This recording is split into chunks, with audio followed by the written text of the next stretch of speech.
warahmatullahi wabarakatuh. Selamat pagi anak-anak. Pagi, Bu. Gimana kabarnya hari ini, sehat? Sehat. Ya, puji syukur ya kalau anak-anak masih diberikan kesehatan pada hari ini. Ibu harap anak-anak tetap menjaga kesehatan ya, apalagi di musim yang hujan kayak gini, rawan terjadinya flu. Jadi ibu harap anak-anak tetap harus dan menerapkan pola hidup yang sehat ya. Sebelum memulai pembelajaran pada hari ini, alangkah lebih baiknya kita doa terlebih dahulu. Untuk ketua kelas bisa membantu ibu untuk memimpin doa. Sebelum kita memulai pembelajaran pada pagi hari ini, alangkah baiknya kita berdoa sesuai dengan yang kita berdoa.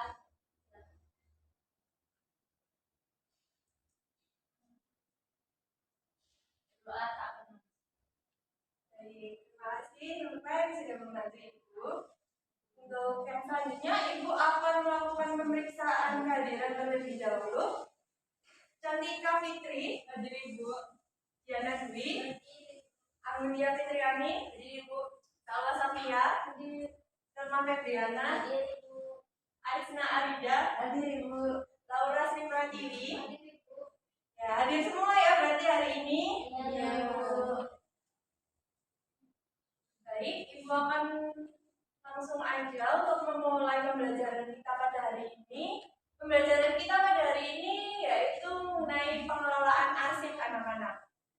Sebelum ibu melanjutkan materi, ada beberapa tujuan pembelajaran yang harus anak-anak terapkan.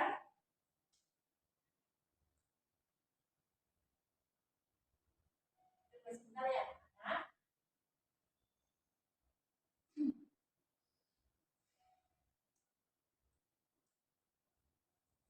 Untuk tujuan pembelajaran yang pertama, ibu harap anak-anak dapat memahami konsep penyimpanan arsip, lalu ibu harap anak-anak dapat mengetahui jenis-jenis arsip itu seperti apa dan sistem penyimpanan arsip itu apa saja. Lalu tujuan pembelajaran kita yang kedua yaitu anak-anak dapat mampu menjelaskan dan memahami penyimpanan arsip dengan baik dan benar. Setelah itu tujuan pembelajaran kita, anak-anak diharapkan dapat mengetahui dan memahami apa saja peralatan dan perlengkapan yang akan digunakan untuk melakukan pengarsipan. Setelah itu, anak-anak juga memahami bagaimana cara dalam memusnahkan arsip. Sebelum ibu melanjutkan materi, ada yang tahu apa itu pengelolaan kearsipan? Bisa tunjuk tangan anak-anak?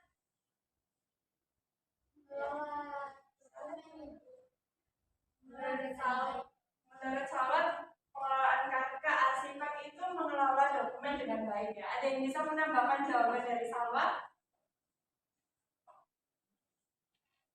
Ya, silakan Mbak Anggun. Kegiatan menyimpan dokumen. Ya. Jadi jawaban dari teman kalian itu kurang lebih benar ya. Jadi pengelolaan kearsipan itu tidak jauh-jauh dari kegiatan untuk menyimpan atau mengarsip suatu dokumen dengan baik. Jadi pengelolaan kearsipan itu merupakan suatu kegiatan anak-anak. Nah, kegiatan ini itu mencakup pengaturan, pemeliharaan, pengendalian arsip, di mana tujuannya arsip ini bisa mudah diakses, lalu teratur, dan aman dengan siklus hidup arsip yang lebih panjang. Nah, proses pengelolaan arsip ini penting anak-anak. Tujuannya apa? Untuk memastikan agar arsip ini dapat digunakan secara efektif sebagai sumber informasi, alat bukti, dan pengambilan keputusan dalam suatu organisasi. Selanjutnya ada jenis arsip. Yang pertama ada arsip aktif. Jadi anak-anak, arsip aktif merupakan suatu arsip di mana arsip itu tuh masih digunakan dalam suatu proses kegiatan kerja, dan arsip aktif ini disimpan di suatu unit pengolah. Apabila sewaktu-waktu nanti arsip yang akan digunakan ini atau yang masih disimpan ini dapat diperlukan sebagai bahan informasi. Contohnya apa saja sih arsip aktif ini? Yang pertama itu ada arsip berkas pegawai, lalu ada data absensi, jadwal pelajaran, jadwal kerja, itu menjadi bagian dari arsip aktif. Jenis arsip yang kedua ada arsip inaktif, anak-anak. Jadi arsip inaktif merupakan suatu arsip yang mana arsip ini penggunaannya tidak langsung sebagai bahan informasi. Jadi berbeda dengan arsip aktif ini ya anak-anak, yang mana masih digunakan. Sedangkan arsip inaktif ini memang benar masih digunakan, tetapi tidak sesering arsip aktif yang dokumennya sering digunakan atau sewaktu-waktu akan dibutuhkan. Contoh arsip inaktif ini contohnya seperti dalam perusahaan, yaitu berkas pegawai yang mungkin sudah jarang digunakan dan tidak dipakai lagi. Jenis arsip yang ketiga maksud ibu ada arsip dinamis. Jadi anak-anak, arsip dinamis itu suatu arsip yang mana digunakan secara langsung dalam kegiatan penciptaan arsip. Nah, arsip dinamis ini penyimpanannya itu dalam jangka waktu tertentu, misalnya seperti jadwal kerja, data kehadiran, jadwal pelajaran. Itu kan misalnya kayak data kehadiran itu disimpan dalam waktu awal sampai akhir bulan, yang mana arsip ini memiliki jangka waktu yang lumayan lama. Lalu jenis arsip yang keempat ada arsip statis. Arsip statis ini merupakan arsip yang dihasilkan oleh pencipta arsip, anak-anak, karena arsip statis ini memiliki nilai guna kesejahteraan dan sudah habis masa referensinya. Misalnya kayak kartu pelajar itu kan ada pihak yang menciptakan arsip tersebut dan memiliki nilai guna kesejahteraan sampai batas waktu tertentu. Selanjutnya kita akan masuk sistem penyimpanan arsip. Yang pertama ada sistem abjad. Jadi anak-anak, sistem penyimpanan arsip berbentuk abjad ini merupakan penyimpanan arsip dengan sistem yang digunakan oleh sebagian organisasi, yang mana volume kerjanya itu tidak begitu banyak anak-anak.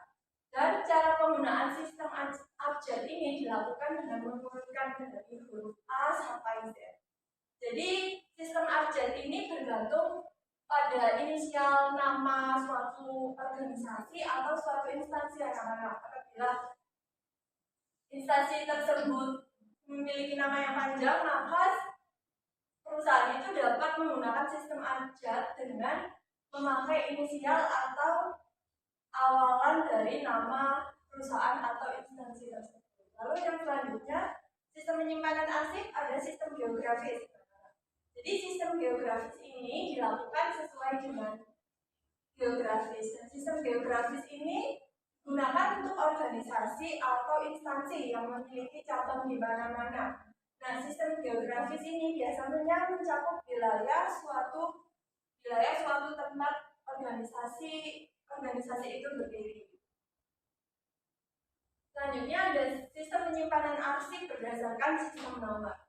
Nah, sistem nomor ini biasanya itu digunakan oleh organisasi yang bergerak di bidang profesional tertentu, misalnya seperti kantor akuntan, kantor pengacara, dan sistem nomor ini merupakan sistem billing yang tidak dipakai secara langsung. Dan sistem penyimpanan arsip yang selanjutnya ada sistem kronologis. Jadi sistem kronologis itu merupakan suatu sistem yang digunakan dengan susunan tanggal atau bulan dari datangnya surat atau bahan, di mana sistem ini biasanya menurut tanggal atau bulan.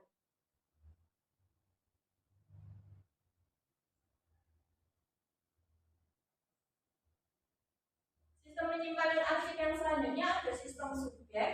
Jadi sistem subjek merupakan penyimpanan arsip dengan sistem yang dilakukan dengan menggunakan alfabet dengan kehendak suatu kantor atau suatu organisasi yang disebabkan oleh suatu masalah yang berhubungan dengan perusahaan itu. Selanjutnya ada prosedur penyimpanan arsip. Yang pertama, penyimpanan sementara atau file. Jadi penyimpanan sementara ini file atau dokumen yang akan diarsipkan itu digunakan untuk penyimpanan sementara sebelum suatu dokumen itu selesai diproses anak-anak.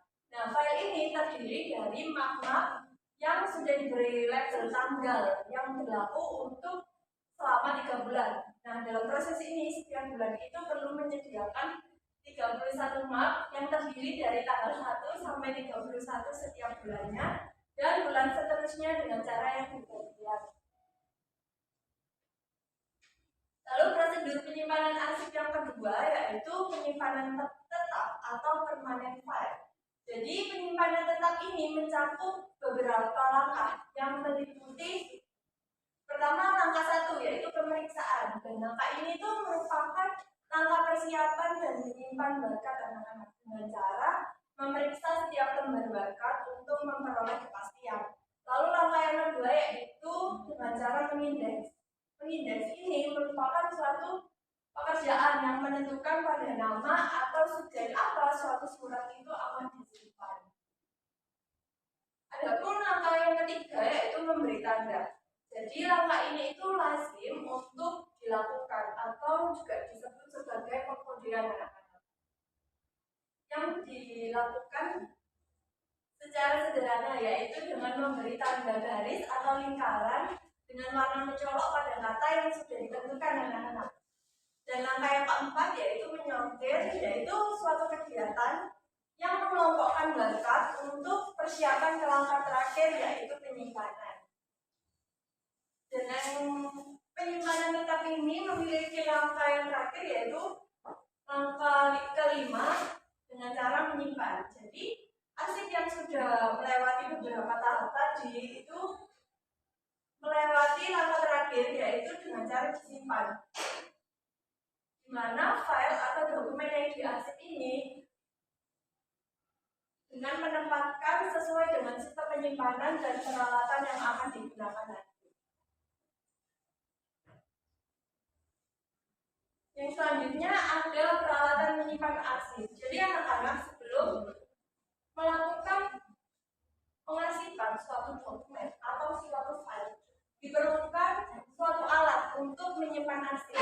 Di sini Ibu akan menunjukkan beberapa peralatan dalam menyimpan arsip dengan jumlah arsip yang begitu besar atau banyak. Yang pertama itu ada alat penyimpanan tegak atau vertical file anak-anak. Jadi peralatan tegak ini merupakan jenis yang umum anak-anak digunakan dalam kegiatan pengurusan arsip. Jenis arsip ini sering disebut sebagai lemari arsip atau filing kabinet. Contohnya seperti gambar di sampingnya anak-anak bahwa lemarinya terlihat kalau berjejer ke atas atau disebut sebagai file yang vertikal. Nah, file yang vertikal ini sering digunakan untuk menyimpan arsip yang inaktif anak-anak dengan peralatan dan tempat yang berbiaya rendah. Untuk yang selanjutnya, peralatan menyimpan arsip yang kedua ada alat penyimpanan penyambung.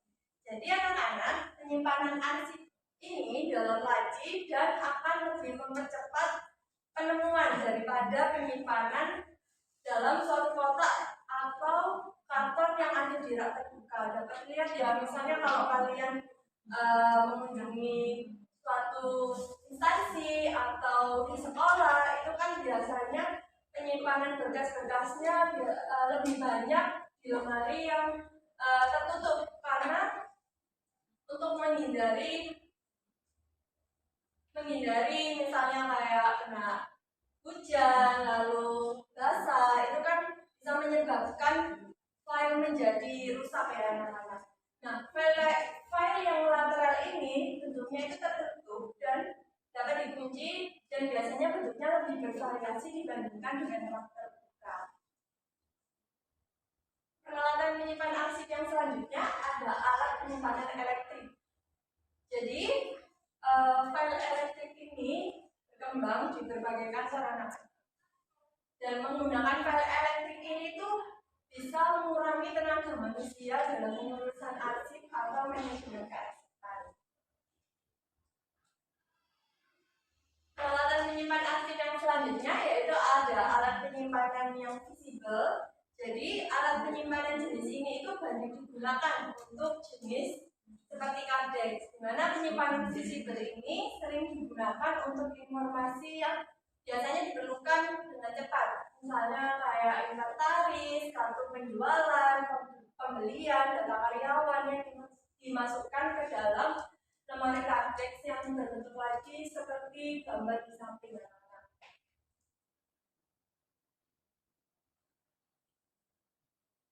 Selanjutnya ada pemusnahan arsip. Bentar ya anak-anak, Ibu sambil charger baterainya karena baterainya tinggal sedikit.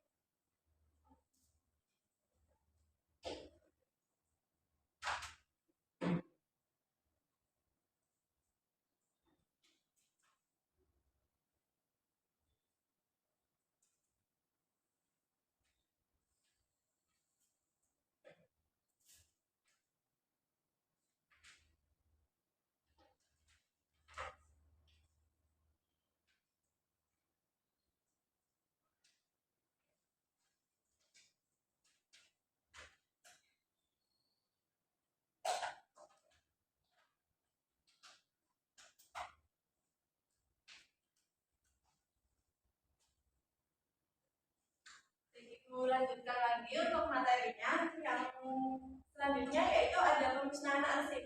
Jadi setelah kita tadi mengetahui bagaimana prosedur dalam mengarsip, lalu peralatan arsip itu apa saja, ada langkah-langkah yang harus diperhatikan dalam pemusnahan arsip. Dan pemusnahan arsip ini ada beberapa hal yang bisa dipilih dalam pemusnahan arsip itu sendiri, anak-anak. Yang pertama itu dengan cara pembakaran. Jadi pembakaran itu merupakan cara yang paling terkenal dalam pemusnahan dokumen. Misalnya kalau kalian sudah tidak membutuhkan file atau dokumen itu, biasanya kan kalian mungkin ada yang dirosokkan, atau kalau nggak mau terlihat banyak dokumennya bisa saja dengan cara dibakar. Tapi anak-anak, kegiatan pembakaran ini tuh dianggap kurang aman dalam pemusnahan dokumen.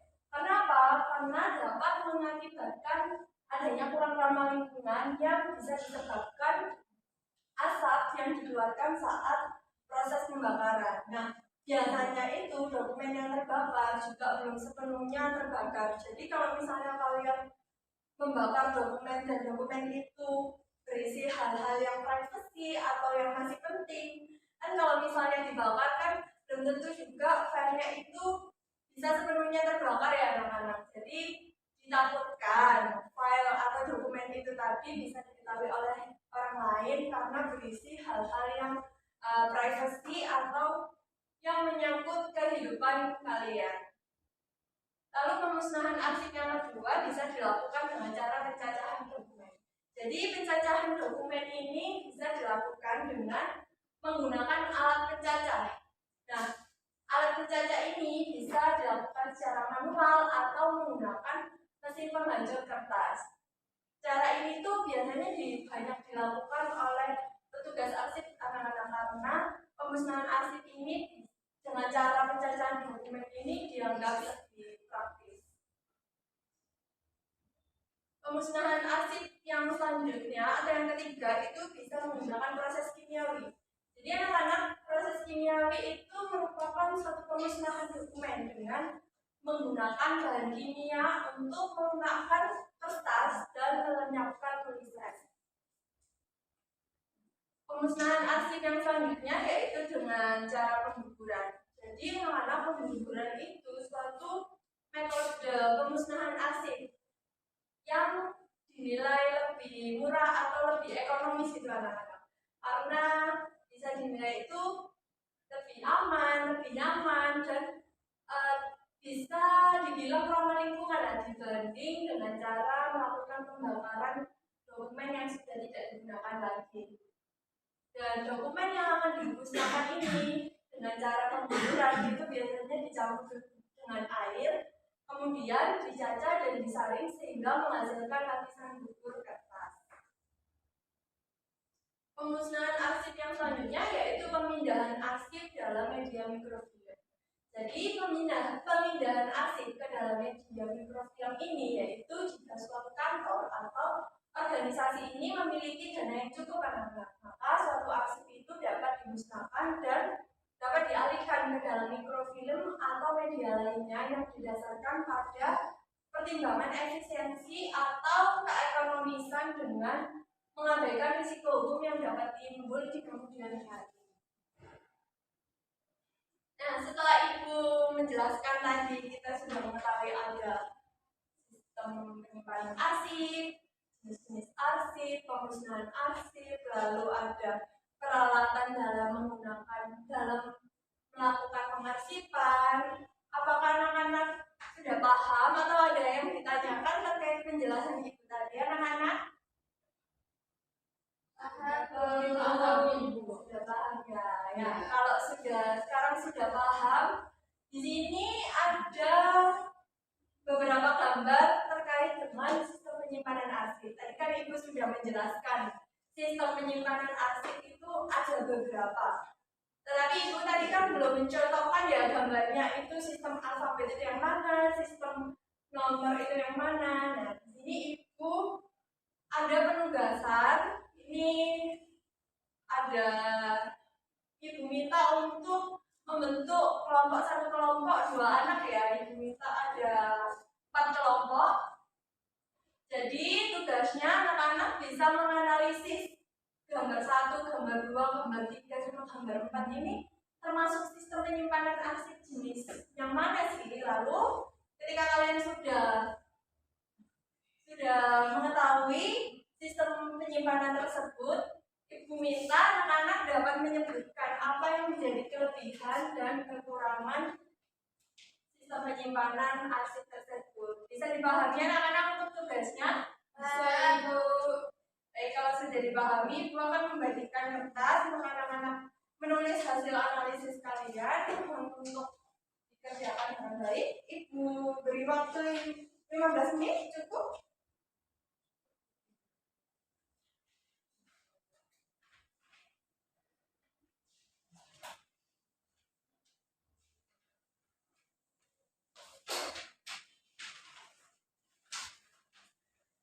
Dikerjakan dengan baik ya. Ibu beri waktu 15 menit. Nanti kalau sudah 15 menit waktunya, Ibu minta perwakilan kelompok untuk maju dan membacakan hasil diskusi kalian.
15 menit untuk mengerjakan.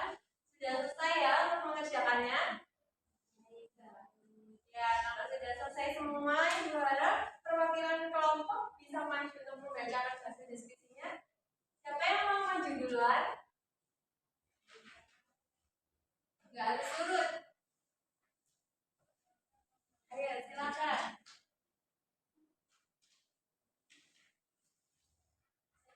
Ya, silakan.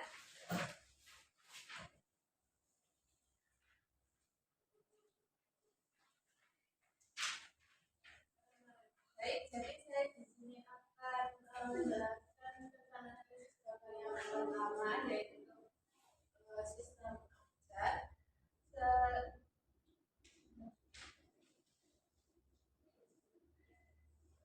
Sistem penyimpanan arsip berbentuk abjad merupakan metode pengelolaan arsip di mana dokumen disimpan berdasarkan urutan pertama dan nama orang, organisasi, perusahaan, atau topik yang tercantum pada dokumen. Penyusunan dilakukan sesuai dengan abjad dan tidak sampai Z. Kelebihan dari sistem abjad ini adalah yang pertama mempermudah pencarian. Sistem abjad mempermudah pencarian karena urutannya jelas dan logis, karena berdasarkan alfabet dan arsip dapat ditemukan di depan. Yang kedua, sistematis dan rapi. Penggunaan sistem abjad dapat membuat suatu dokumen tersusun dengan rapi dengan urutan yang tetap dan mudah ditelusuri. Yang ketiga, tidak memerlukan kode atau nomor khusus. Penggunaan sistem abjad tidak membutuhkan kode atau nomor khusus yang berarti dapat membuat sistem abjad sangat cocok digunakan di kantor-kantor kecil hingga menengah dan instansi lainnya yang memiliki volume arsip yang masih terkendali. Yang keempat, sistem abjad juga fleksibel dan dapat digabungkan dengan sistem lain seperti sistem geografis untuk meningkatkan efisiensi dan akurasi dalam pengelolaan arsip karena sifatnya sederhana namun efektif. Tetapi ada beberapa kekurangan dari sistem abjad. Yang pertama, adanya kemungkinan terjadinya kesamaan nama apabila terdapat banyak dokumen dengan nama depan atau nama perusahaan serupa. Hal ini dapat menyebabkan kebingungan, tumpang tindih arsip, atau bahkan kesalahan dalam penyimpanan dan pengambilan dokumen. Hal ini penting untuk menambahkan informasi seperti alamat atau nomor identitas. Yang kedua, kurang efisien ketika jumlah arsip yang sangat banyak. Apabila banyak dokumen, maka semakin besar juga kemungkinan terjadinya kesalahan urutan abjad, terutama jika tidak dilakukan secara konsisten dan teliti. Yang ketiga, ketergantungan pada penulisan nama yang konsisten. Adanya kesalahan ejaan atau variasi penulisan nama dapat menyebabkan dokumen disimpan di tempat yang salah atau sulit ditemukan. Sekian. Ya, berikutlah silakan membaca. Jadi benar ya anak-anak, gambar nomor 1 itu termasuk dari sistem penyimpanan arsip berbentuk abjad. Selanjutnya ada yang bisa melanjutkan dia untuk hasil diskusinya? Ayo, bisa langsung maju ke depan. Ya, silakan Laura.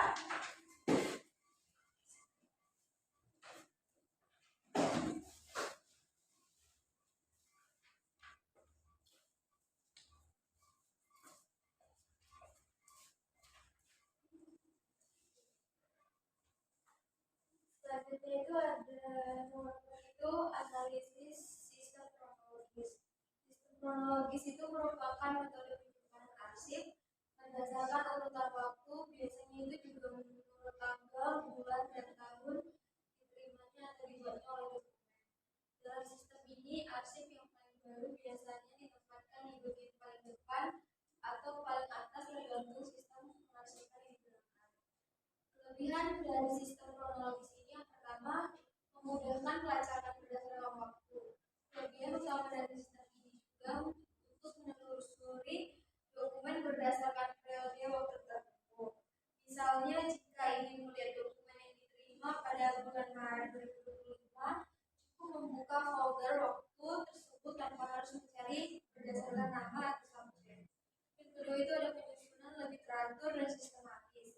Sistem kronologis berdasarkan pada tanggal. Penyusunan arsip ini juga bisa lebih disiplin dan menghindari tumpang tindih. Yang ketiga itu mulai diterapkan secara digital. Sistem kronologis yang sangat cocok ini untuk pengarsipan elektronik karena banyak hal sistem komputer secara otomatis dapat menyusun file berdasarkan tanggal dibuat atau atau disebar. Nah, kekurangan dari sistem kronologis ini yang pertama, sulit dicari apabila tidak mengetahui tanggal dokumen, apabila penggunaan hanya mengetahui isi nama atau subjek dokumen tetapi tidak mengetahui kapan dokumen tersebut diterbitkan atau diterima, maka pencarian ini juga menjadi sangat sulit dan memakan waktu. Yang kedua itu membutuhkan sistem pendukung untuk efisiensi maksimal. Sistem kronologis ini memerlukan dukungan dari sistem indeks atau perangkat lunak yang memungkinkan pencarian berdasarkan tanggal, nama, dan isi secara bersamaan. Tanpa itu, sistem menjadi lambat dan rawan kesalahan. Dan yang ketiga ialah tidak efektif untuk dokumen berdasarkan nama atau subjek. Sistem ini kurang ideal apalagi tujuan pengarsipan untuk mengelompokkan dokumen berdasarkan pengirim, instansi atau topik karena semua dokumen hanya diurutkan menurut waktu bukan isi. Silakan berikan plus teman sekalian. Jadi benar ya anak-anak, yang nomor 4 itu termasuk dari bagian sistem penyimpanan arsip berdasarkan kronologis. Selanjutnya ada yang bisa membacakan hasil diskusi untuk nomor 2 sama gambar nomor 3. Ayo, siapa dulu?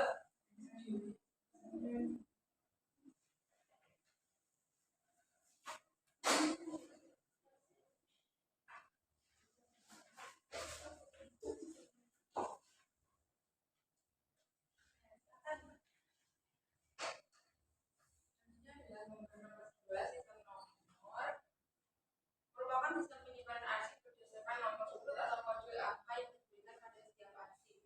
Dan dokumen memiliki nomor unik yang menjadi identitas dan posisi penyimpanannya. Sistem ini bisa berupa nomor urut sederhana 001, 002, 003, atau kode klasifikasi yang lebih kompleks, misalnya 01, 02, 005. Ini adalah kelebihan sistem nomor. Salah satunya adalah sistem nomor memiliki kemampuan untuk mengelola arsip dalam jumlah yang sangat besar secara teratur dan sistematis. Setiap arsip memiliki nomor unik sehingga resiko kebingungan akibat nama yang mirip atau duplikat dapat dihindari.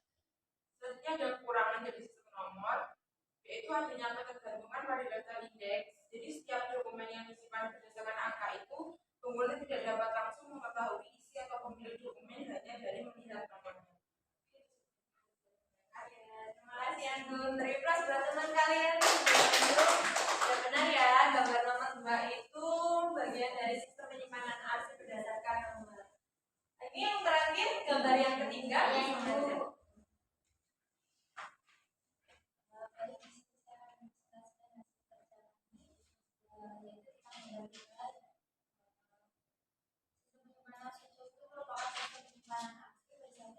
Berdasarkan subjek atau topik utama isi dokumen.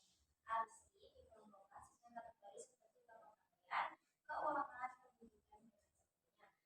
Sistem subjek ini bukan berdasarkan nama dari topik. Kelebihan dari sistem subjek yang pertama yaitu memudahkan pencarian berdasarkan isi dokumen. Salah satu kelebihan utama dari sistem penyimpanan subjek ini yaitu untuk menentukan dokumen berdasarkan topik atau tujuan.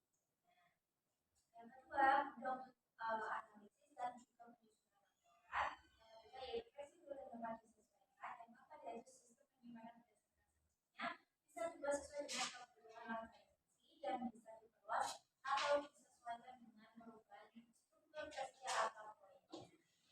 Untuk kekurangannya sendiri, yang pertama yaitu penamaan subjek bisa subjektif dan tidak konsisten. Ini merupakan tantangan utama dalam sebuah sistem subjek, yaitu penamaan subjek bergantung pada persepsi masing-masing orang. Yang kedua yaitu pencarian sulit apabila tidak mengetahui topik yang tepat. Dan yang ketiga sulit untuk mengelola volume arsip besar tanpa sistem pendukung apabila tidak didukung oleh sistem indeks digital atau perangkat lunak pengarsipan. Nah, sistem subjek ini bisa menjadi tidak efisien saat jumlah dokumen banyak dan beragam. Mungkin cukup sekian.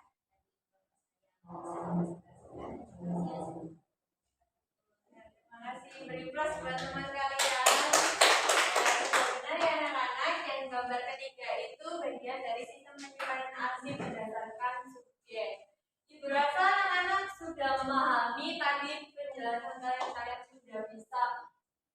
tentukan sistem penyimpanan ini ada sistem penyimpanan abjad, sistem penyimpanan nomor, subjek, dan sistem penyimpanan kronologi. Ibu rasa cukup pembelajaran kita pada hari ini anak-anak. Sebelum Ibu menutup pembelajaran kita pada hari ini, karena tadi sudah dibuka dengan doa, maka harus diakhiri dengan doa juga. Untuk kelas bisa membantu Ibu untuk menutup pembelajaran kita pada hari ini.